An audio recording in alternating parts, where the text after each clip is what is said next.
kabar kalian semua? Oke, baik, kita ketemu lagi dengan Ibu Tri. Ibu Tri berharap anak-anak semuanya sehat, terus dilindungi oleh Tuhan Yang Maha Esa. Oke, baik. Kali ini Ibu Tri mengajak anak-anak bersama untuk belajar materi PJOK kelas 4, pelajaran yang ke-9, yaitu jenis cedera dan cara penanggulangannya. Nah, cedera ada 4 jenis atau 4 macam. Yang pertama yaitu cedera lecet, yang kedua cedera memar, dan yang ketiga cedera mimisan, dan yang keempat adalah cedera lepu. Nah, cedera disebut juga sebagai luka. Setiap orang dapat mengalami cedera saat melakukan kegiatan sehari-hari, misalkan ketika anak-anak bermain, ketika anak-anak melakukan aktivitas berolahraga. Nah, untuk itu cedera harus segera ditangani dengan cepat dan tepat sehingga anak-anak dapat melakukan kegiatan aktivitas sehari-hari seperti semula. Baik, Bu Tri ingatkan, dimanapun anak-anak berada saat melakukan kegiatan olahraga, baik itu di rumah maupun di sekolah, wajib dan harus melakukan pemanasan atau stretching agar terhindar dari cedera ringan maupun cedera berat. Nah, Putri akan menjelaskan 4 macam jenis cedera. Yang pertama yaitu cedera lecet. Cedera lecet adalah terkelupasnya kulit akibat benturan atau gesekan dengan benda yang memiliki permukaan kasar. Nah, di mana saja lecet itu dapat terjadi. Nah, bisa di tangan, kemudian bisa di siku, ini yang sering terjadi, kemudian bisa di bagian kaki dan lutut. Nah, yang pertama itu tadi mengenai tentang cedera lecet. Yang kedua yaitu cedera memar. Cedera memar disebut juga dengan lebam. Nah, apa sih cedera memar itu? Cedera memar adalah cedera yang disebabkan adanya benturan dengan benda tumpul atau kasar. Benturan tersebut menyebabkan atau dapat menyebabkan terganggunya sistem aliran darah di bagian tubuh yang terkena benturan tersebut, sehingga menimbulkan warna keunguan atau kebiru-biruan pada kulit. Nah, di mana saja bisa terjadi memar. Nah, di seluruh tubuh kita bisa mengalami memar, bisa di kepala, kemudian dada, lengan, dan bagian kaki. Nah, yang ketiga yaitu cedera mimisan. Nah, cedera mimisan adalah cedera yang ditandai dengan keluarnya darah dari hidung. Mimisan dapat berlangsung beberapa detik atau bisa juga beberapa menit.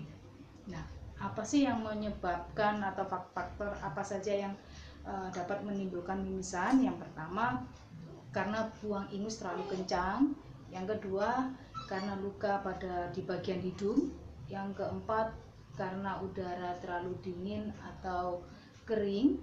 Dan yang keempat adalah benturan pada hidung. Nah, itu mengenai cedera mimisan. Dan yang terakhir sekarang yaitu cedera lepu. Cedera lepu adalah atau disebabkan oleh adanya kontak dengan benda panas. Lepu disebut juga dengan luka bakar. Nah, cedera lepu biasanya terjadi karena terkena siraman air panas, kemudian siraman minyak goreng atau cipratan minyak goreng, kemudian pada saat setrika atau terkena setrika, dan terkena knalpot pada motor. Nah, demikian anak-anak penjelasan mengenai tentang materi PJOK di kelas 4 pelajaran 9. Semoga bermanfaat. Sampai ketemu kembali. Salam olahraga. Halo anak-anak. Oke, baik, sekarang Ibu Tri akan mendemonstrasikan atau mempraktekkan cara menangani cedera. Nah, sekarang yang pertama yaitu cara menangani cedera lecet. Kita dudukkan penderita, kemudian kita periksa bagian mana yang luka. Nah, ternyata di bagian lutut yang luka seperti ini.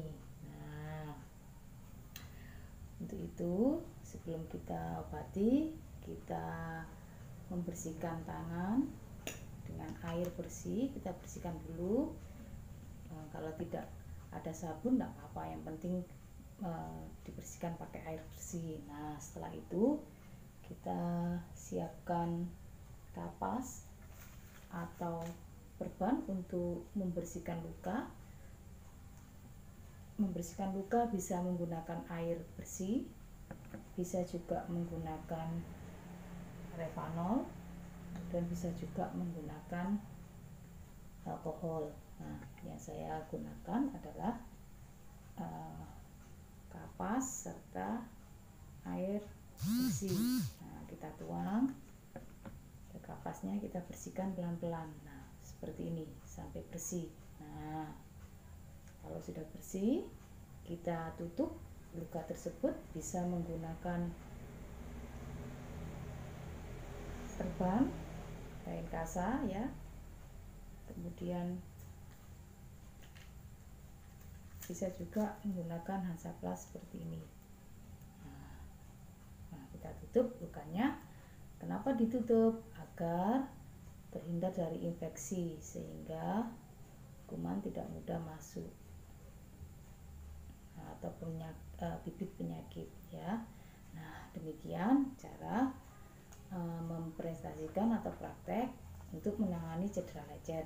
Yang kedua yaitu cara menangani cedera memar. Nah, misal yang terjadi pada anggota tangan ya, memar yang terjadi di anggota bagian tangan. Nah, kita siapkan apa saja? Kita siapkan es batu seperti ini ya, bisa es batu kristal. Kemudian siapkan handuk, air hangat. Kalau tidak ada handuk bisa menggunakan kain. Nah, kita masukkan es batu secukupnya seperti ini. Kita tutup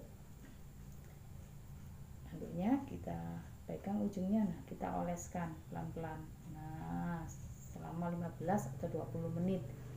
Nah, tujuan mengkompres menggunakan air es atau es batu, yaitu untuk meringankan rasa nyeri pada yang memar ya. Sudah itu kita tunggu beberapa menit sampai 30 menit kurang lebih, kita lakukan pengompresan kembali tapi menggunakan air hangat. Nah, kita masukkan handuknya seperti ini, kita peras. Nah, kita peras ya airnya. Nah, air hangat bukan air panas ya anak-anak ya. Kita oleskan pelan-pelan. Tujuannya mengkompres menggunakan air hangat yaitu untuk memperlancar aliran darah. Nah, seperti ini. Nah, apabila memar belum sembuh, kita bisa memberikan obat anti memar. Nah, demikian presentasi atau praktek cara menangani memar. Baik anak-anak, sekarang Putri akan mempraktekkan cedera mimisan, yaitu cedera yang ketiga. Nah, kita dudukkan penderita yang mengalami mimisan, kemudian usahakan hidung lebih tinggi dari jantung. Nah, tujuannya yaitu agar darah tidak terus-menerus keluar melalui hidung. Nah, setelah itu kita pencet hidungnya ya, kita pencet pelan-pelan, jangan terlalu menekan, pelan-pelan sampai darahnya berhenti, kurang lebih 5 menit. Nah, setelah itu kita bisa gunakan daun sirih. Nah, ini adalah daun sirih anak-anak. Daun sirih ada 2 jenis, yang hijau atau yang merah. Putri menggunakan yang hijau. Nah, tujuannya daun sirih digunakan untuk mengobati yang menderita mimisan, yaitu daun sirih ini mengandung zat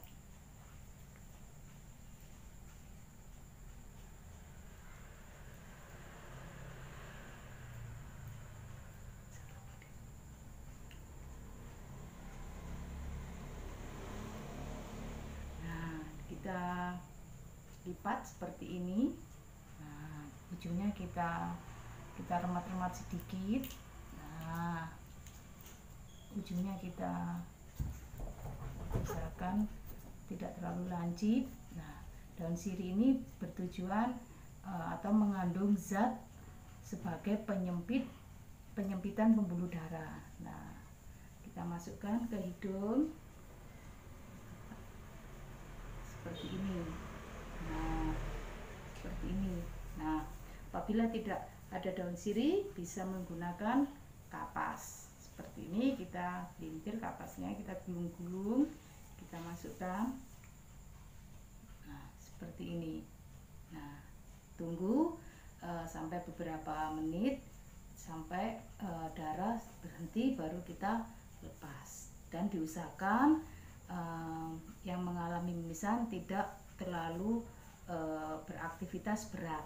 Nah, sekarang yang terakhir yaitu cedera lepuh. Nah, cedera lepuh misalkan terjadi pada di jari, ya, terkena setrika atau terkena siraman air panas. Nah, kita bersihkan dulu menggunakan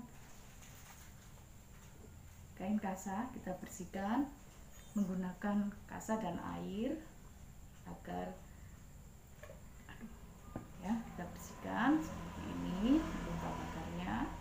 Nah, kalau sudah, kita bisa menggunakan air, kita aliri luka bakar tersebut dengan air seperti ini. Nah, kalau sudah, kita tunggu sampai kering airnya. Nah, setelah itu kita bisa menggunakan lidah buaya. Nah, lidah buaya seperti ini anak-anak. Nah, ini sering kita jumpai ya. Nah, kita kelupas. Nah, seperti ini. Kita oleskan lendirnya pada yang luka tersebut. Nah, apabila tidak ada lidah buaya, kita bisa memberikan menggunakan salep luka bakar seperti ini. Kita oleskan. Nah, seperti ini. Nah, oke, baik. Demikian praktek mengenai cara penanganan cedera luka bakar. Sampai ketemu anak-anak, semoga bermanfaat, menolong sesama. Tuhan memberkati. Salam olahraga.